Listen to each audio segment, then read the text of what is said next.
Vahel ma ütlen, et mul ei ole perimenopausi sümptomeid ja ma olen 52. Tegelikult ma pean sellega silmas seda, et mul ei ole midagi sellist, mis häiriks. Kui arst kord küsis, kuidas mul läheb, siis ta eeldas, et see peab olema päris raske aeg. Aga ma pidin ütlema, et tegelikult ei ole, et minu jaoks on see periood kulgenud päris leebelt. Ma ei pea seda enda teeneks ja ma ei arva ka, et see on geenide teene.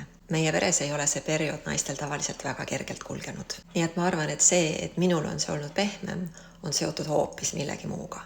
Olen aastaid tegelenud emotsionaalsete pingete vähendamisega ja selle tõttu ei teki mul ka väga tugevaid reaktsioone sellele, mis kehas praegu toimub. Ja tegelikult on see protsess ka ise olnud minu puhul üsna pehme ja vaikne. Ma kogen seda lihtsalt naturaalse protsessina. Keha läbib muutusi, nagu keha alati läbib ja see ei häiri mind.